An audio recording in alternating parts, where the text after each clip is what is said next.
The fourth annual Boston Wine Expo, held at the World Trade Center, boasted the largest turnout of wineries in the history of the festival. Gourmet food and fine wine from all over the world attracted thousands to the event. The festival gave us a chance to talk to some local vineyards about the agricultural techniques they undertake when growing their grapes. Diane Russell of Goodale Orchards in Ipswich, Mass. We are an agriculturally restricted orchard, which means that we can't develop, and we have to sell what we grow, primarily only what we grow. Our apples and pears and fruits are grown with a program called IPM management, and that is as little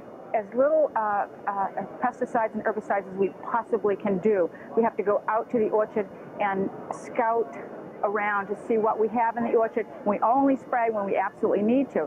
Our vegetables are grown organically, so we can, we can say we grow them organically. It's very close to the orchard, so I'm not sure whether it's official, but they're about as organic as we can get them. Ginger Hornaday, marketing director of Sakonnet Vineyards in Little Compton, Rhode Island, relays the wine industry's commitment to organic growing. We have been very fortunate to have had the same vineyard manager for the last 12 years, and she's a woman. Her name is Joetta Kirk. She has so much integrity and is so conscious and responsible to the environment that she does everything possible, as many other wineries do too, to improve land stewardship and also to grow vineyards in the most organic techniques as possible. We're not certified organic by the Rhode Island State certification, but there are different techniques that she does as far as cover crops that will put nutrients back into the soils and therefore not needing fertilizers, and different vineyard row techniques and managements of the trellising systems that keep bugs and other pests away. You see I have a ladybug on. This is where I think the whole wine industry is very committed to as much environmentally controlled organic growing as we possibly can. So it's a subject that we're all very conscious of. Maureen Lalonis explains how the use of ladybugs protects her family's winery from harmful insects and pests. Starting in April, they use about 5.5 million ladybugs. He starts out, they come in mesh bags. They put them on by hand. Some of them they release. He also uses, later on in like July, he uses praying mantis. These take care of aphis, whitefly, red spider. It also, he plants a certain type of green every fourth vineyard. And that keeps the ladybugs from going back and forth on the vines. And he also uses very important, he uses a Kimco cultivator. And that Kimco cultivator circles instead of going straight.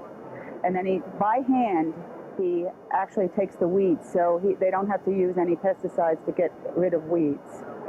And that's what they've been doing now since 1956. We're the oldest organic vineyards in California.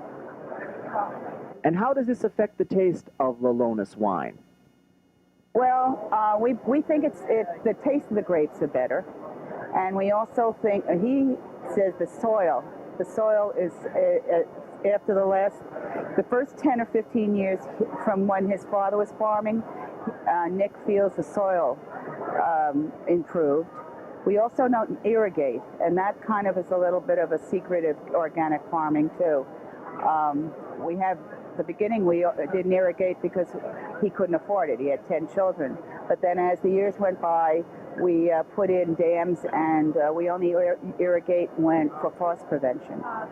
New studies are supporting the belief that moderate consumption of wine contributes to good health. In one of the Expo's many seminars, Dr. Harvey Finkel and Dr. Michael Apstein discuss beneficial and adverse effects of wine upon health. Moderate consumption is different for men and women. It is defined as approximately 40 grams of absolute alcohol a day for men, or 20 grams of absolute alcohol a day for women. To put that in perspective, is that one 750 milliliter bottle of wine has about 72 grams of alcohol in it. So as a rough measure, moderate consumption is if a man and a woman are splitting the bottle of wine. I don't want to be chauvinistic about this, but the man should get 2/3 of it and the woman should get 1/3 of it for biologic, healthful reasons. So that I think the idea that wine or alcohol in moderation is beneficial is starting to filter into lay press. Just last year, the Congress mandated that the USDA and Health and Human Services fund research into the overall effects of alcohol in health and nutrition, not just detrimental effects. So there's likely to be more of these kinds of data coming out in the future.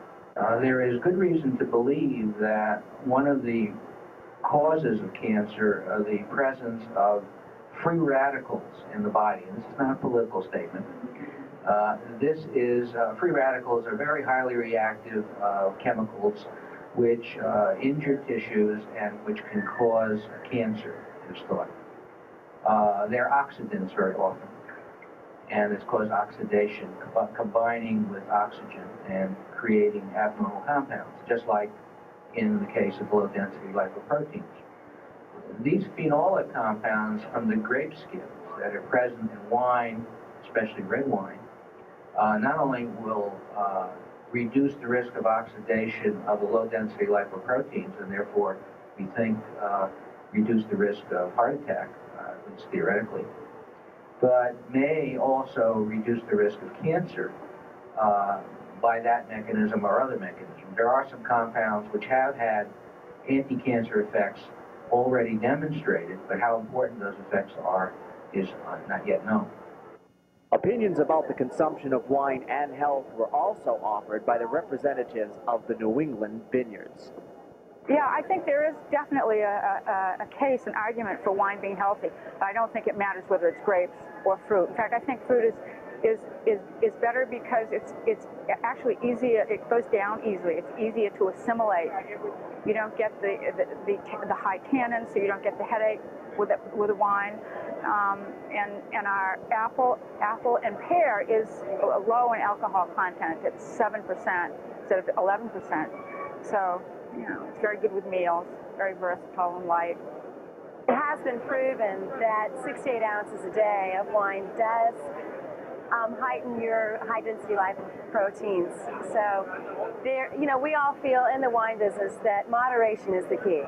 That you can drink, if you drink in moderation, that it is a healthy beverage product for you. The success of this annual event allows many of us to indulge in some great gourmet food and vintage wine. If you have never attended the Boston Wine Expo, try and get there next year. Your taste buds won't be the same. For creating a healthy environment, this is Dennis Lorne.